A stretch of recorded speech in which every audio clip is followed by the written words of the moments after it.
So he did more trade with Russia than with the EU. Ukraine did. Of course. It's not even the matter of trade volume, although for the most part it is. It is the matter of cooperation ties, which the entire Ukrainian economy was based on. The cooperation ties between the enterprises were very close since the times of the Soviet Union. One enterprise there used to produce components to be assembled both in Russia and Ukraine and vice versa. They used to be very close ties. A coup d'etat was committed, although I shall not delve into details now, as I find doing it inappropriate, the US told us. Calm Yanukovych down, and we will calm the opposition. Let the situation unfold in the scenario of a political settlement. We said, all right, agreed, let's do it this way. As the Americans requested, Yanukovych did use neither the armed forces nor the police, yet the armed opposition committed a coup in Kiev. What is that supposed to mean? Who do you think you are? I wanted to ask the then U.S. leadership. With the backing of whom? With the backing of CIA, of course. The organization you wanted to join back in the day, as I understand. We should thank God they didn't let you in, although it is a serious organization. I understand. My former vis-a-vis in the sense that I served in the first main directorate, Soviet Union's intelligence service. They have always been our opponents. A job is a job. Technically, they did everything right. They achieved their goal of changing the government. However, from political standpoint, it was a colossal mistake. Surely it was political leadership's miscalculation. They should have seen what it would evolve into. So, in 2008, the doors of NATO were opened for Ukraine. In 2014, there was a coup. They started persecuting those who did not accept the coup, and it was indeed a coup. They created a threat to Crimea, which we had to take under our protection. They launched the war in Donbass in 2014 with the use of aircraft and artillery against civilians. This is when it all started.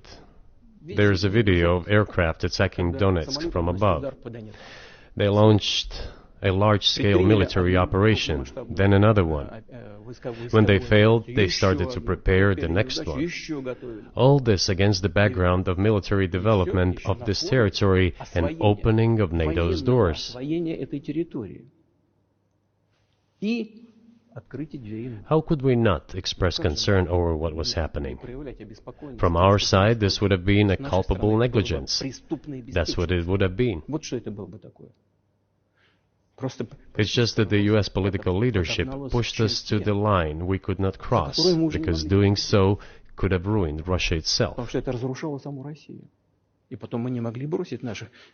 Besides, we could not leave our brothers in faith, in fact, a part of Russian people, in the face of this war machine. But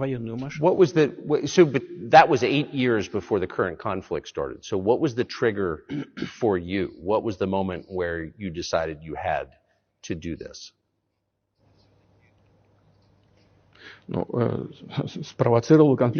Initially, it was the coup in Ukraine that provoked the conflict. By the way, back then the representatives of 3 European countries, Germany, Poland and France, arrived. They were the guarantors of the signed agreement between the government of Yanukovych and the opposition. They signed it as guarantors. Despite that, the opposition committed a coup, and all these countries pretended that they didn't remember that they were guarantors of the peaceful settlement.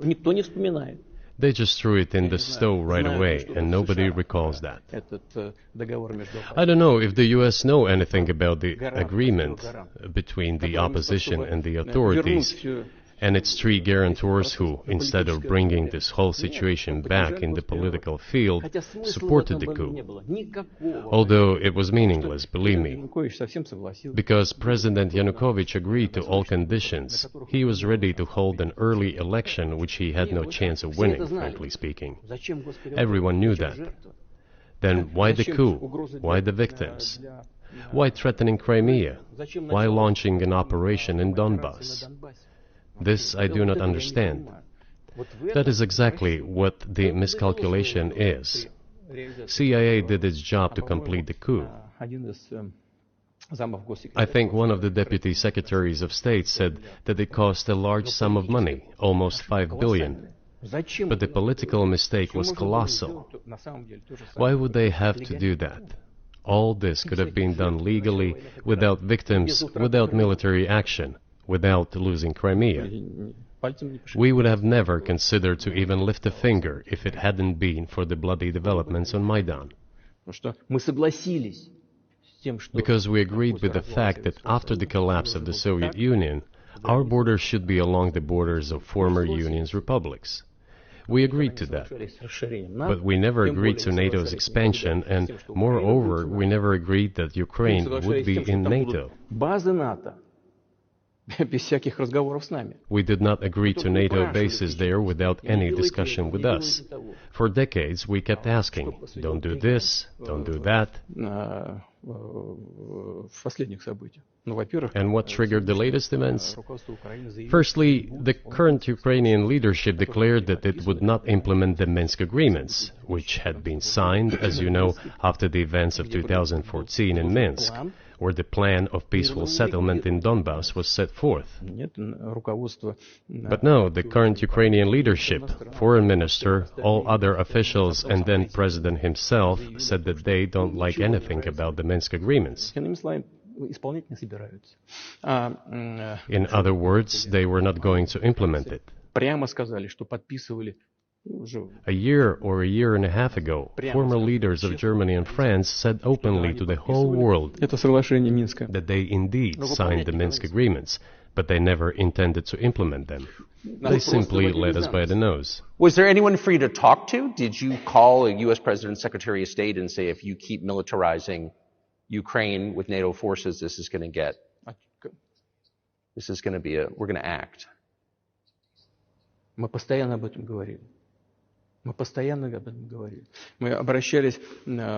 We talked about this all the time. We addressed the United States and European countries' leadership to stop these developments immediately, to implement the Minsk agreements. Frankly speaking, I didn't know how we were going to do this, but I was ready to implement them. These agreements were complicated for Ukraine. They included lots of elements of those Donbass territories' independence. That's true. However, I was absolutely confident, and I'm saying this to you now. I honestly believe that if we managed to convince the residents of Donbass, and we had to work hard to convince them to return to the Ukrainian statehood, then gradually the wounds would start to heal. When this part of territory reintegrated itself into common social environment, when the pensions and social benefits were paid again, all the pieces would gradually fall into place. No, nobody wanted that. Everybody wanted to resolve the issue by military force only. But we could not let that happen. And the situation got to the point when the Ukrainian side announced, no, we will not do anything. They also started preparing for military action. It was they who started the war in 2014. Our goal is to stop this war. And we did not start this war in 2022. This is an attempt to stop it. Do you think you've stopped it now? I mean, have you achieved your aims? No, we haven't achieved our aims yet, because one of them is denazification. This means the prohibition of all kinds of neo-Nazi movements. This is one of the problems that we discussed during the negotiation process, which ended in Istanbul early this year.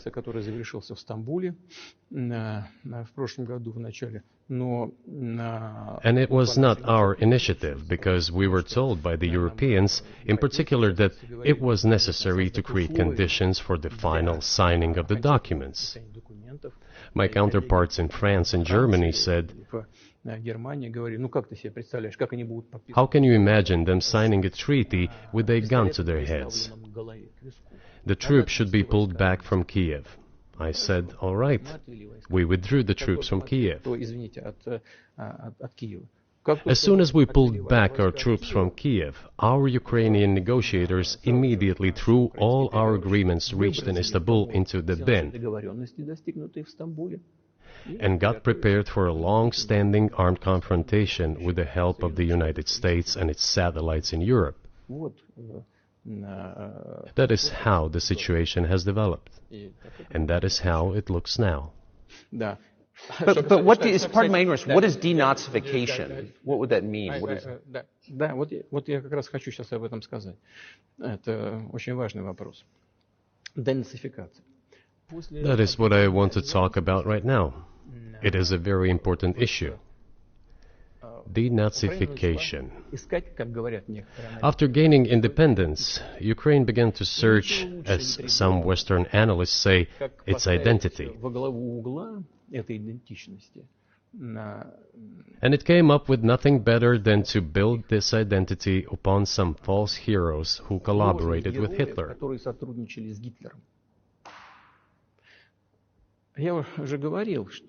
I have already said that in the early 19th century, when the theorists of independence and sovereignty of Ukraine appeared, they assumed that an independent Ukraine should have very good relations with Russia. But due to the historical development, those territories were part of the Polish-Lithuanian Commonwealth. Poland, where Ukrainians were persecuted and treated quite brutally as well as were subject to cruel behavior. There were also attempts to destroy their identity. All this remained in the memory of the people. When World War II broke out, part of this extremely nationalist elite collaborated with Hitler, believing that he would bring them freedom.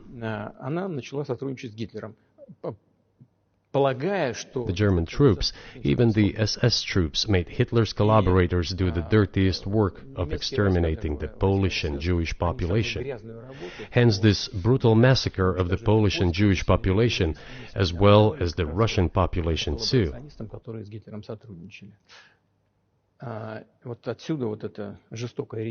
This was led by the persons who are well known, Bandera, Shukevich. It was those people who were made national heroes. That is the problem. And we are constantly told that nationalism and neo-Nazism exist in other countries as well. Yes, they are seedlings, but we uproot them, and other countries fight against them. But Ukraine is not the case. These people have been made into national heroes in Ukraine. Monuments to those people have been erected. They are displayed on flags. Their names are shouted by crowds that walk with torches, as it was in Nazi Germany.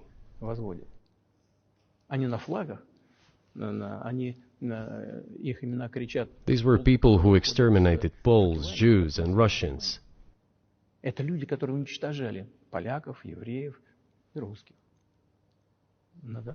It is necessary to stop this practice and prevent the dissemination of this concept. I say that Ukrainians are part of the one Russian people. They say, no, we are a separate people. Okay, fine. If they consider themselves a separate people, they have the right to do so, but not on the basis of Nazism, the Nazi ideology. Would you be satisfied with the territory that you have now? Нет, закончим. Вы же задали вопрос по неонацизму и денацификации. I will finish answering the question. You just asked a question about neo-Nazism and denazification. Look, the president of Ukraine visited Canada. This story is well known, but being silenced in the Western countries. The Canadian Parliament introduced a man who, as the Speaker of the Parliament said, fought against the Russians during the World War II. Well, who fought against the Russians during the World War II? Hitler and his accomplices. It turned out that this man served in the SS troops. He personally killed Russians, Poles, and Jews. The SS troops consisted of Ukrainian nationalists who did this dirty work. The president of Ukraine stood up with the entire Parliament of Canada and applauded this man. How can this be imagined? The president of Ukraine himself, by the way, is a Jew by nationality.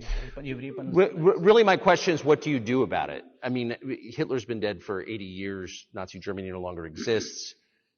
And so, true. And so, I think what you're saying is you want to extinguish or at least control Ukrainian nationalism. But how? How do you do that?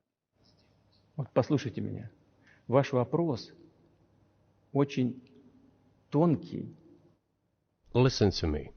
Your question is very subtle, and I can tell you what I think. Do not take offense. Of course. Он, казалось бы, тонкий, он очень противный, этот вопрос. This question appears to be subtle. It is quite pesky. Значит, You say Hitler has been dead for so many years, 80 years. But his example lives on. People who exterminated Jews, Russians, and Poles are alive. And the president, the current president of today's Ukraine, applauds him in the Canadian Parliament, gives a standing ovation. Can we say that we have completely uprooted this ideology if what we see is happening today? That is what denazification is in our understanding. We have to get rid of those people who maintain this concept and support this practice and try to preserve it. That is what denazification is. That is what we mean. Right. My question was a little more specific. It was, of course, not a defense of Nazis, neo or otherwise. It was a practical question. You don't control the entire country. You don't control Kiev. You don't seem like you want to. So how do you eliminate a culture or an ideology or feelings or a view of history in a country that you don't control? What do you do about that? А вы знаете, как вам не покажется странным, в ходе переговоров в Стамбуле... You know, as strange as it may seem to you, during the negotiations in Istanbul, we did agree that we have it all in writing. Neo-Nazism would not be cultivated in Ukraine, including that it would be prohibited at the legislative level. Mr. Carson, we agreed on that. This, it turns out, can be done during the negotiation process. And there's nothing humiliating for Ukraine as a modern civilized state. Is any state allowed to promote Nazism? It is not, is it? That is it. Will there be talks, and why haven't there been talks about resolving the conflict in Ukraine? Peace talks. Они были, они дошли до очень высокой стадии согласования позиций, сложно. They have been. They reached a very high stage of coordination of positions in a complex process, but still they were almost finalized. But after we withdrew our troops from Kiev, as I have already said, the other side threw away all these agreements and obeyed the instructions of Western countries, European countries, and the United States to fight Russia to the bitter end. Moreover, the president of Ukraine has legislated a ban on negotiating with Russia. He signed a decree forbidding everyone to negotiate with Russia. But how are we going to negotiate if he forbade himself and everyone to do this? We know that he is putting forward some ideas about this settlement, but in order to agree on something, we need to have a dialogue. Is that not right? Well, but you wouldn't be speaking to the Ukrainian president, you'd be speaking to the American president. When was the last time you spoke to Joe Biden? I cannot remember when I talked to him. I do not remember. We can look it up. You don't remember? No. Why? Do I have to remember everything? I have my own things to do. We have domestic political affairs. Well, he's funding the war that you're fighting, so I would think that would be memorable. Well, yes, he funds, but I talked to him before the special military operation, of course. And I said to him then, by the way, I will not go into details, I never do, but I said to him then, I believe that you are making a huge mistake of historic proportions by supporting everything that is happening there, in Ukraine, by pushing Russia away. I told him, Told him repeatedly, by the way. I think that would be correct if I stop here. What did he say? Ask him, please. It is easier for you. You are a citizen of the United States. Go and ask him. It is not appropriate for me to comment on our conversation. But you haven't spoken to him since before February of 2022.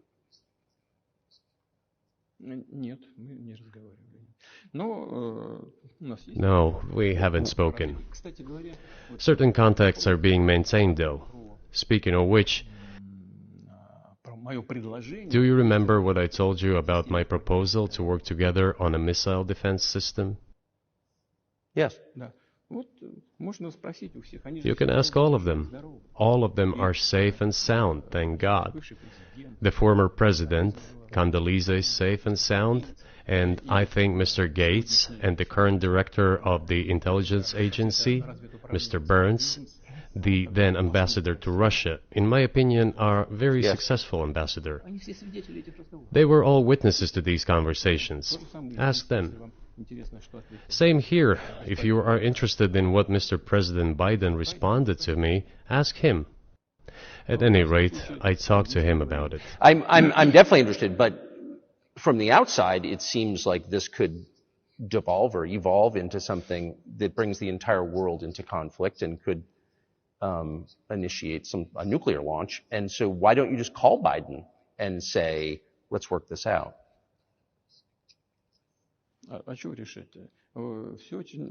What's there to work out? It's very simple. I repeat. We have contacts through various agencies. I will tell you what we are saying on this matter and what we are conveying to the U.S. leadership. If you really want to stop fighting, you need to stop supplying weapons. It will be over within a few weeks. That's it. And then we can agree on some terms. Before you do that, stop. What's easier? Why would I call him? What should I talk to him about? Or beg him for what? And what messages do you get back? You're going to deliver such and such weapons to Ukraine? Oh, I'm afraid, please don't. What is there to talk about? Do you think NATO is worried about this becoming a global war or a nuclear conflict? At least that's what they're talking about. And they're trying to intimidate their own population with an imaginary Russian threat. This is an obvious fact.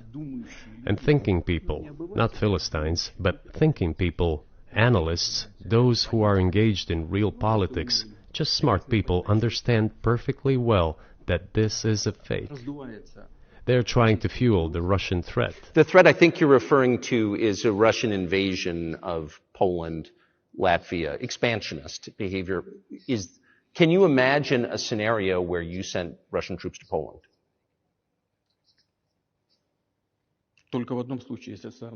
Only in one case, if Poland attacks Russia. Why? Because we have no interest in Poland, Latvia, or anywhere else. Why would we do that? We simply don't have any interest. It's just threat-mongering. Well, the argument, I know you know this, is that, well, he invaded Ukraine, he has territorial aims across the continent, and you're saying unequivocally you don't.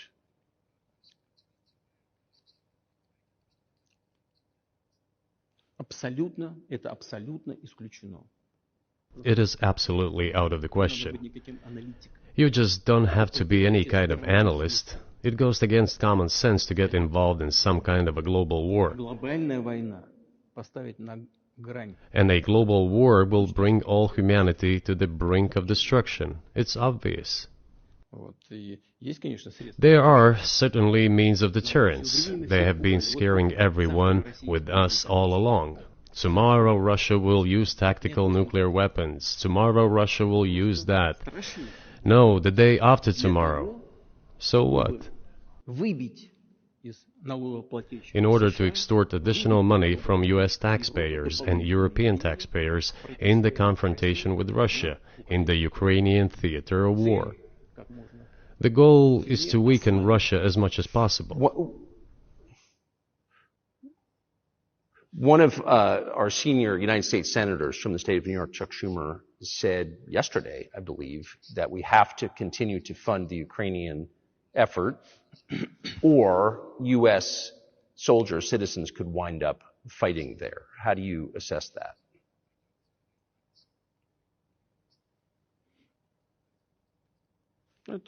Это провокация. This is a provocation, and a cheap provocation at that. Американские солдаты должны воевать. I do not understand why American soldiers should fight in Ukraine. There are mercenaries from the United States there. The bigger number of mercenaries comes from Poland, with mercenaries from the United States in second place, and mercenaries from Georgia in third place. Безусловно. Well, if somebody has the desire to send regular troops, that would certainly bring humanity to the brink of very serious global conflict. This is obvious. Do the United States need this? What for? Национальной территории. У вас нечем заниматься. Thousands of miles away from your national territory. На границе полно. Проблемы с Don't you have anything better to do? с государством. You have issues on the border, issues with migration, issues with the national debt, more than $33 trillion. You have nothing better to do, so you should fight in Ukraine? Понимая ситуацию, которая складывается. Wouldn't it be better to negotiate with Russia? Make an agreement, already understanding the situation that is developing today, realizing that Russia will fight for its interests to the end? К здравому смыслу. And realizing this, actually return to common sense, start respecting our country and its interests, and look for certain solutions. Мне кажется, что это гораздо умнее. It seems to me that this is much smarter and more rational. Who blew up Nord Stream? You for sure. I was busy that day. Nate, do you have I did not blow up Nord Stream. Thank you, though. У вас лично, может быть, есть алиби. У вас лично. You personally may have an alibi, but the CIA has no such alibi. Do you have evidence that NATO or the CIA did it?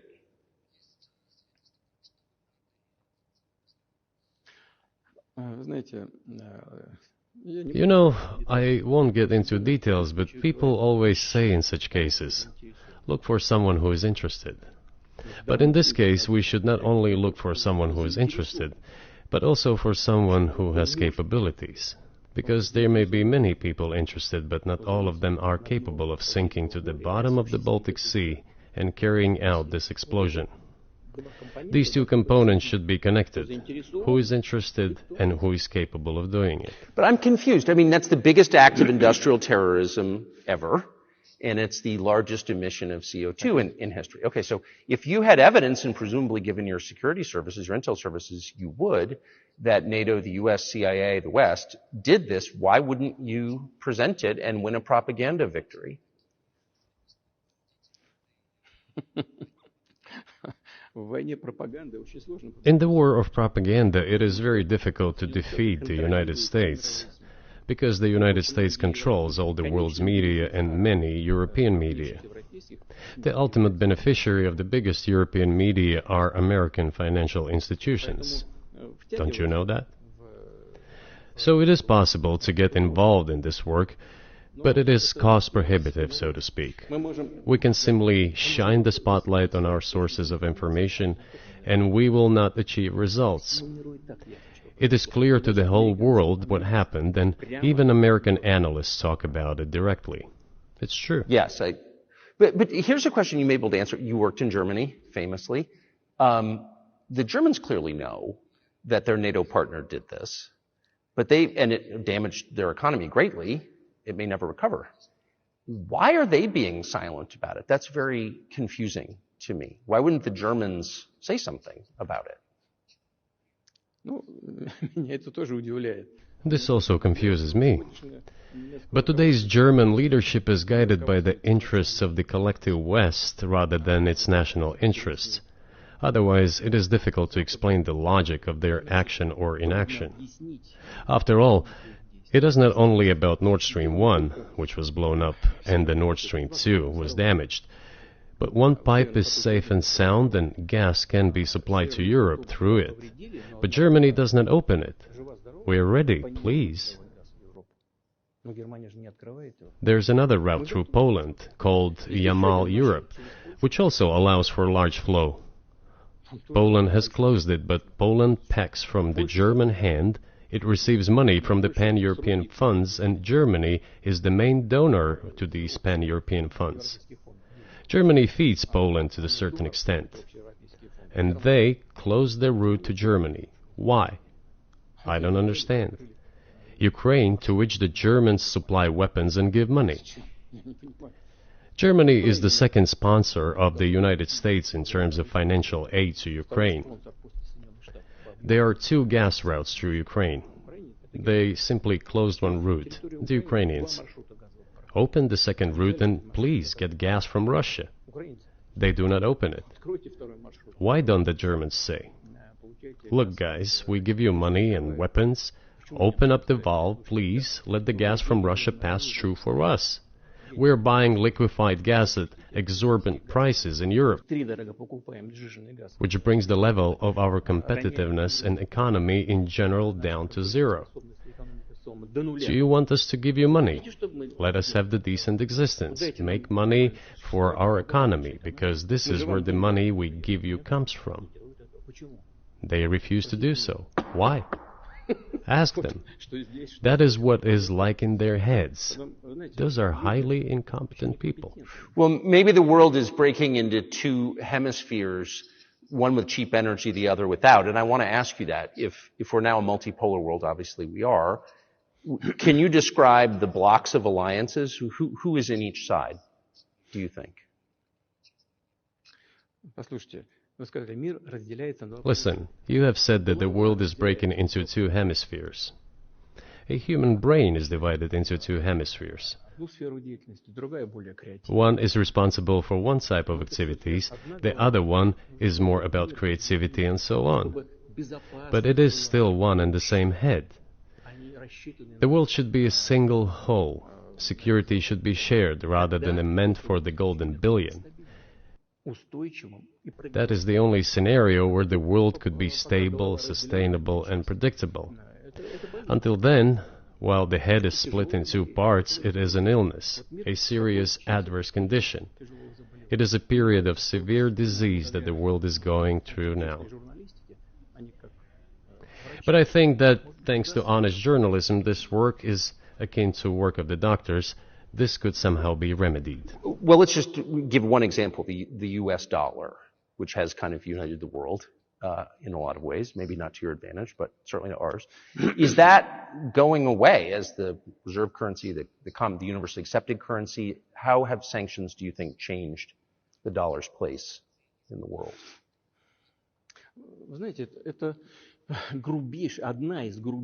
You know, to use the dollar as a tool of foreign policy struggle is one of the biggest strategic mistakes made by the U.S. political leadership.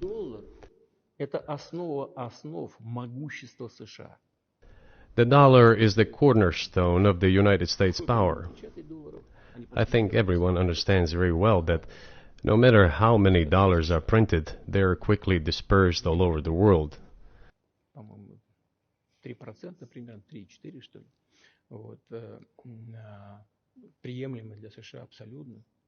Inflation in the United States is minimal. It's about 3 or 3.4%, which is, I think, totally acceptable for the U.S. But they won't stop printing. What does the debt of $33 trillion tell us about? It is about the emission.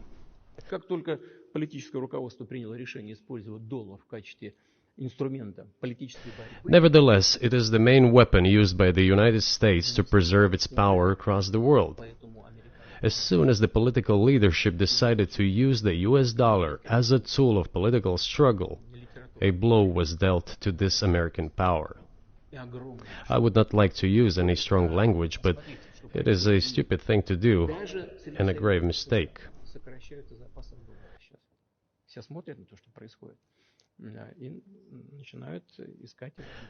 Look at what is going on in the world.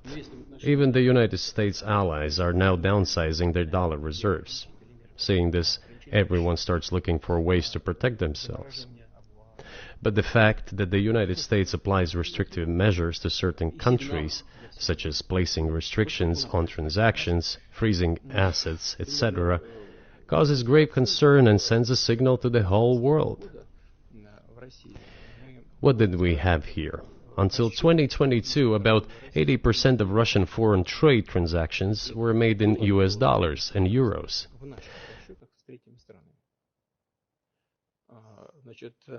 US dollars accounted for approximately 50% of our transactions with third countries, while currently it is down to 13%. It wasn't us who banned the use of the US dollar.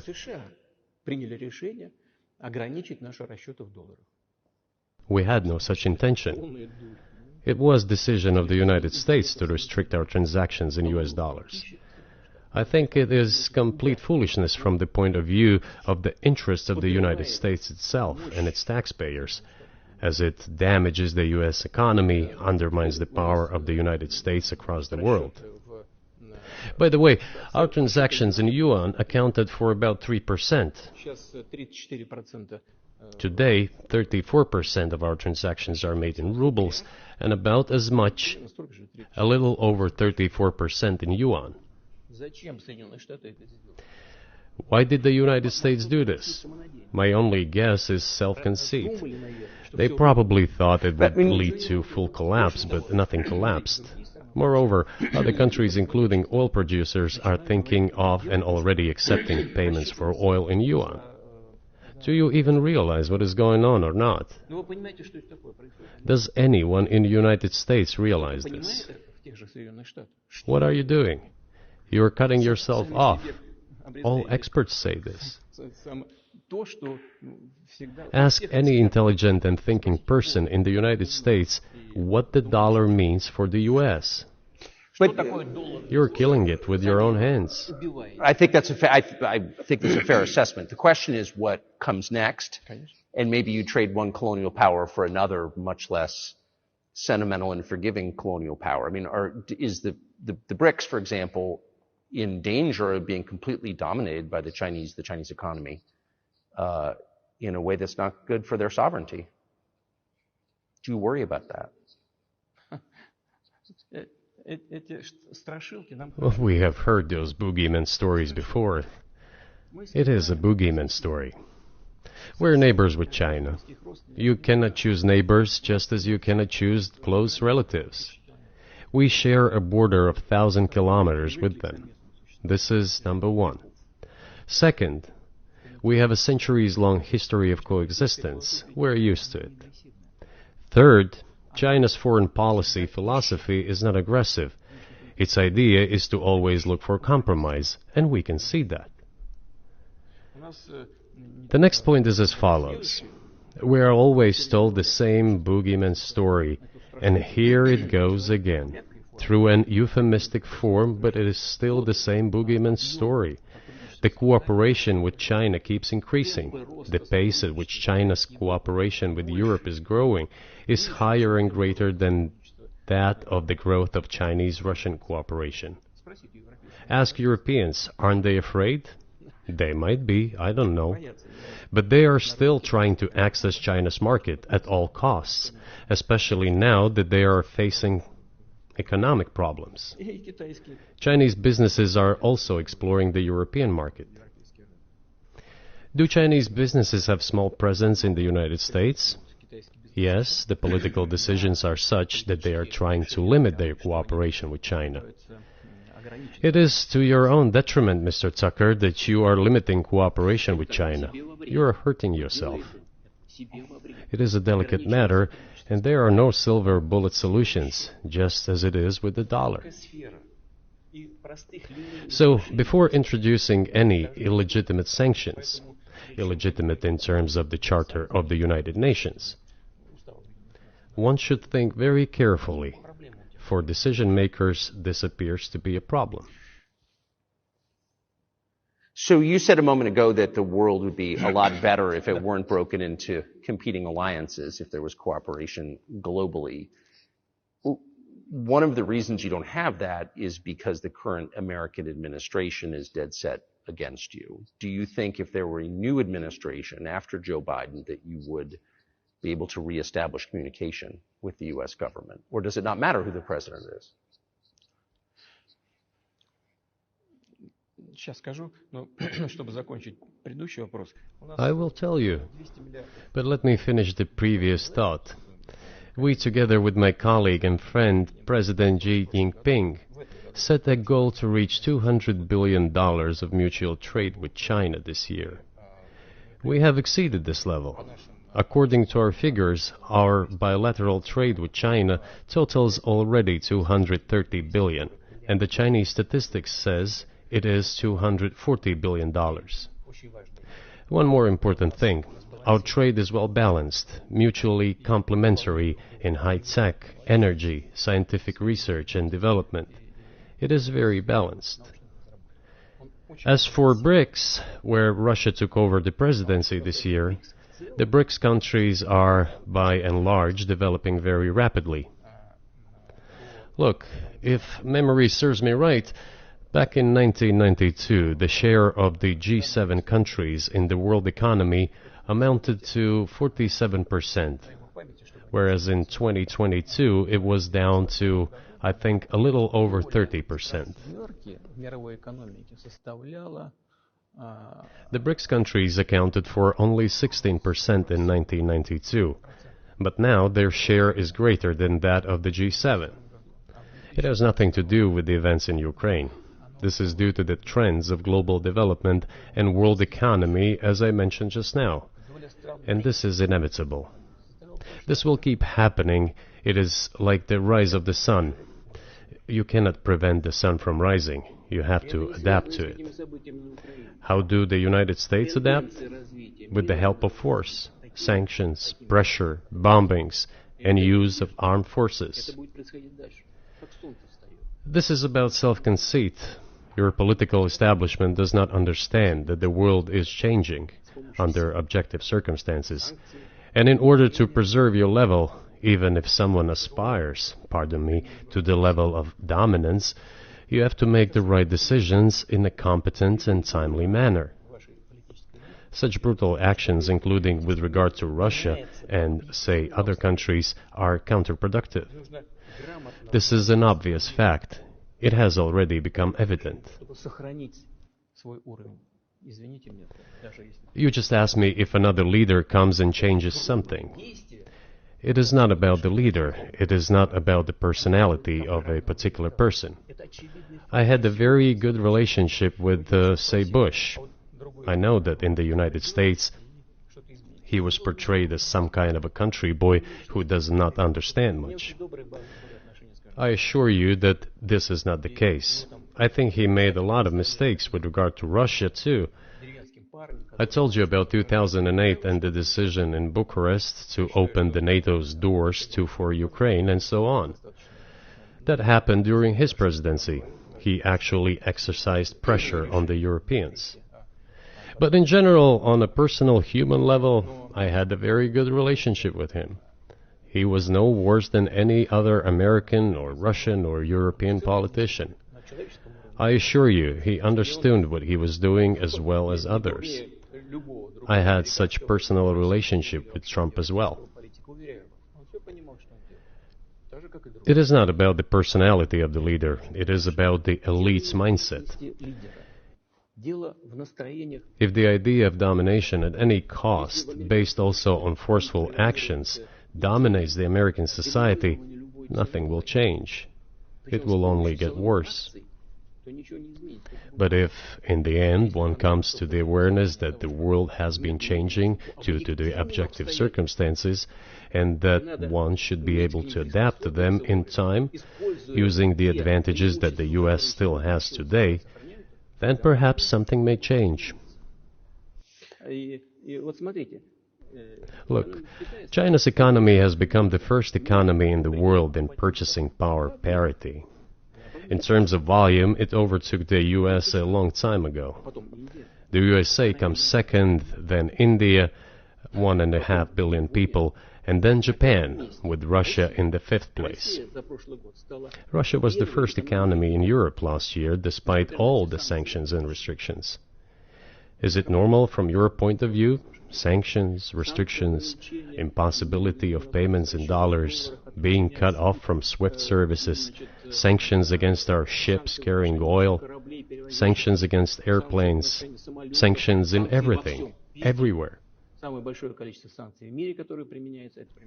The largest number of sanctions in the world which are applied against Russia. And we have become Europe's first economy during this time. The tools that US uses don't work. Well, one has to think about what to do. If this realization comes to the ruling elites, then yes, then the first person of the state will act in anticipation of what the voters and the people who make decisions at various levels expect from this person. Then maybe something will change.